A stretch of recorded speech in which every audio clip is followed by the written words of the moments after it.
Hi everyone, today we're going to look at some simple solvable examples in quantum mechanics, focusing on free particles and bound and scattering states inside wells.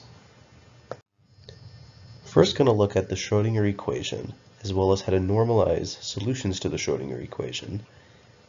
I'm going to talk about bound and scattering states in general, and what they mean and what they imply. Then we're going to look at the free particle examples and move on to the infinite square well, and then we'll finish off on the more complicated finite square well. So in the position representation, the Schrodinger equation is as follows. We have the Hamiltonian on the left-hand side, which includes a momentum operator squared, plus some sort of potential. Now in this case, we're only going to care about potentials which has spatial dependence.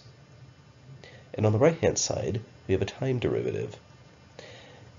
So this is a partial differential equation, and when the potential only has spatial dependence, it leads to separable solutions.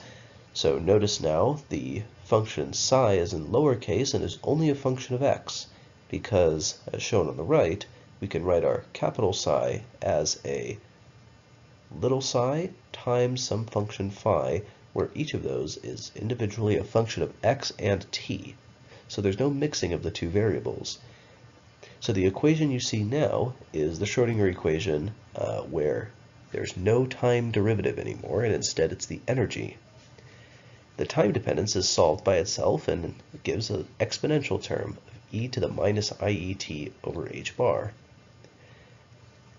So you usually solve the spatial equation like this, and then get the full solution by multiplying it by this factor, e at the end. Once you have that, it is important to then normalize the wave equation. Normalization is what leads to a probabilistic interpretation of quantum mechanics and its wave functions.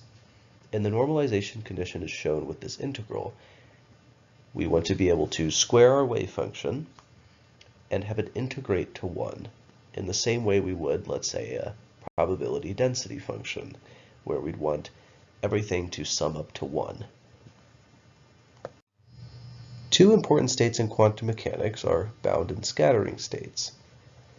So a solution psi would be a bound state if it's essentially stuck between the boundary of minus infinity and plus infinity. Now the best way to visualize sort of what this means is to think of a simple classical mechanics analog, that being a skateboarding half pipe. If we take a skateboard and I place it about halfway up the half pipe and let it go, it's going to roll, reach the same height, assuming there's no friction, and simply oscillate back and forth between the height at which I dropped it at. It can never escape that half pipe randomly, as it doesn't have enough energy to do so. Now a scattering state might represent if I took the skateboard and I held it about a foot above the half pipe and then I dropped it, and as it rolled down, it would come flying off the end of the ramp as it had more energy than the height of that ramp. Now in quantum mechanics, things are a little bit tricky because things can tunnel through barriers. So it's not a perfect analogy, but I think it gives the idea. Now to quantify exactly what this means in the context of quantum mechanics, we look at the following condition. Because tunneling exists, really our true boundary is what's going on at plus and minus infinity. So you can think of a half pipe where it's infinitely long in a sense. If our energy of the state is less than the potential at both the left and right side, so minus and plus infinity, it will then be a bound state, as it's never able to escape that boundary. Whereas if the energy is greater than the potential at plus and minus infinity, then it is a scattering state. So it can escape all the way to plus or minus infinity. So let's actually solve a simple example, which is a free particle. To define a free particle, we'd say that the potential is zero everywhere. So whatever particle we have has nothing it has to interact or deal with. It's completely free. So setting v is equal to 0 into our Schrodinger equation leads to the equation on the right. And the general solution to this equation is as follows. Basically, an oscillating bit of sines and cosines, more succinctly written as complex exponentials. Now, making our full psi with time dependence, we multiply by e to the minus iet over h bar, and we get what's shown on the right. Now, the left wave, where it's a positive exponential, is a right-moving wave, where the one with a negative exponential is a wave which is moving to the left. So in general, a free particle can be represented as some combination of a particle moving to the right or moving to the left, right? We are in one dimension, so those are all of our possibilities. And these, in fact, are scattering states, right? These free particles can escape all the way to infinity. There's nothing stopping them.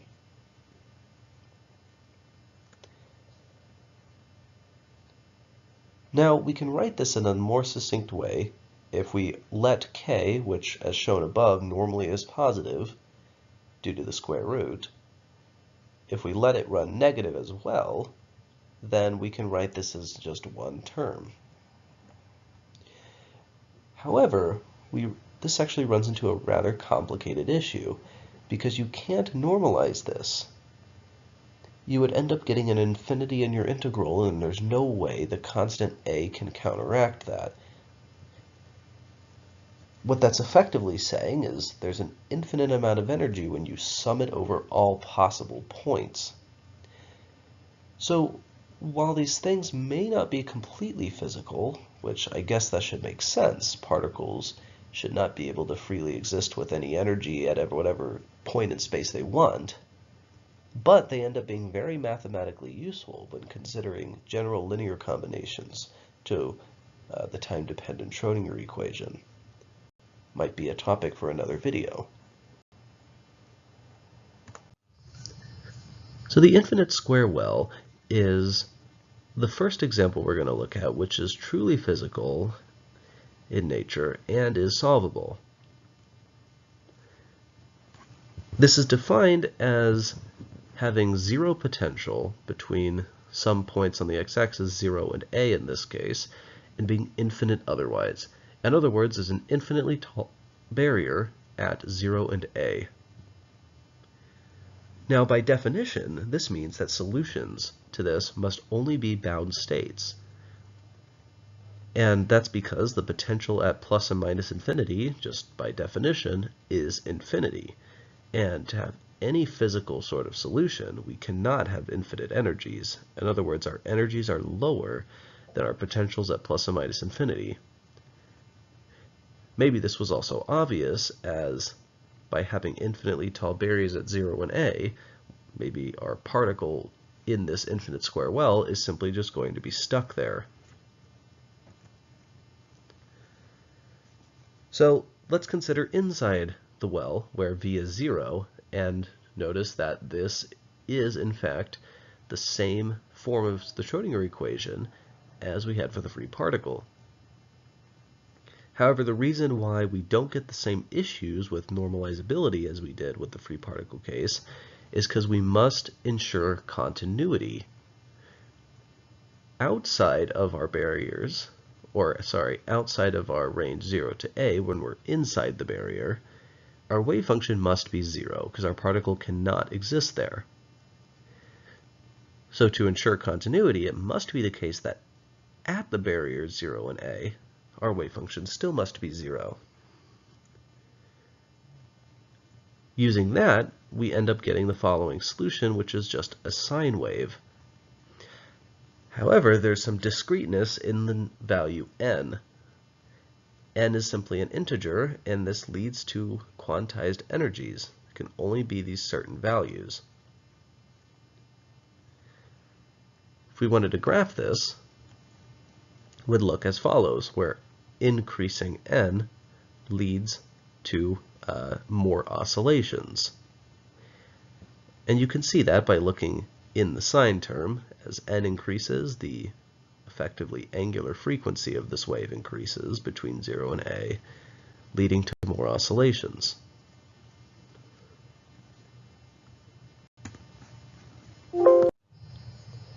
So while the infinite square well led to nice, easily solvable normalizable states, it's not physical in the sense that we had infinitely large potential barriers.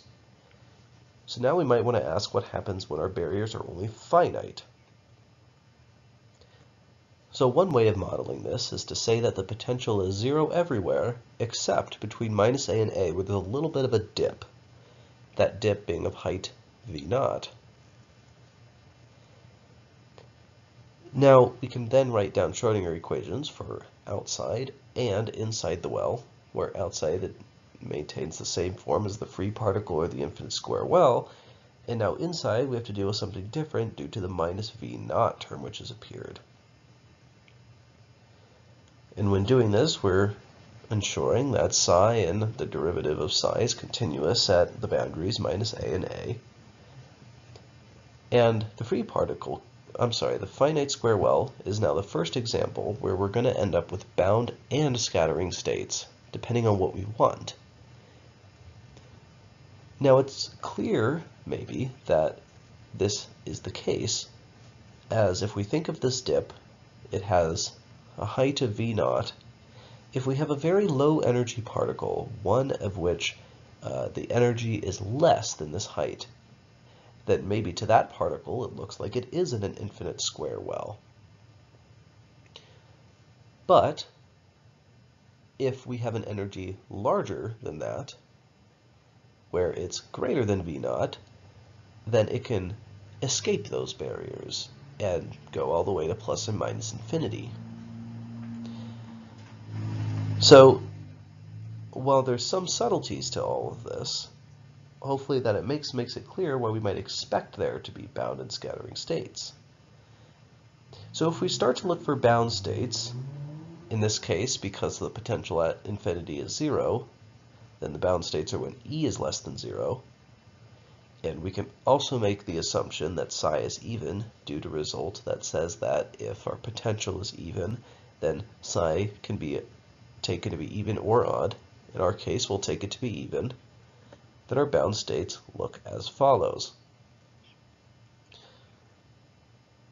So the analogy I said isn't quite exactly what's going on, as there's still presence of this wave function outside of the well. Right? It is, in fact, not an infinite barrier, but these can be checked to have energy less than 0. And the form is effectively a decaying exponential outside of the well and a cosine wave inside of the well. Now, we can normalize this to get A and B if we really wanted to. But these bound states take a fairly nice form. So now let's look at scattering states. In this case, states with energy greater than 0. But let's look at those which are incoming from the left, meaning they start at minus infinity and they're moving to the right.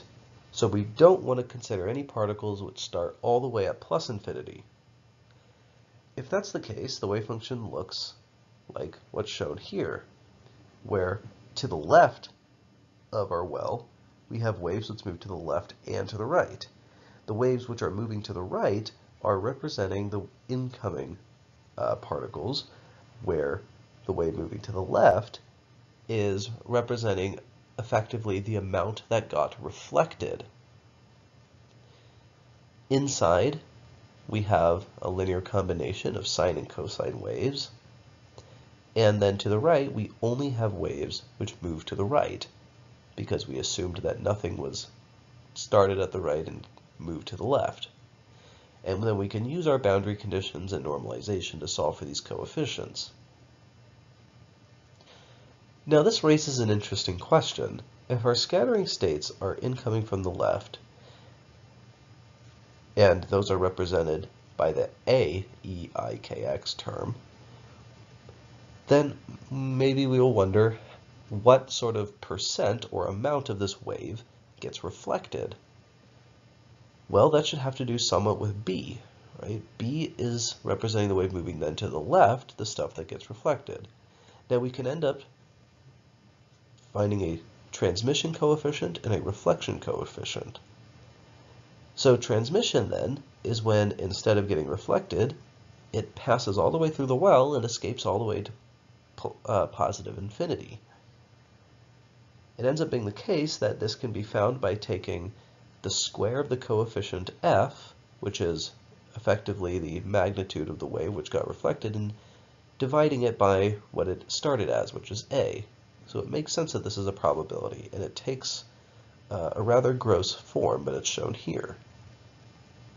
Now the reflection coefficient could be defined as b squared over a squared, where we're looking at what is the ratio of that got reflected to the amount that it started with.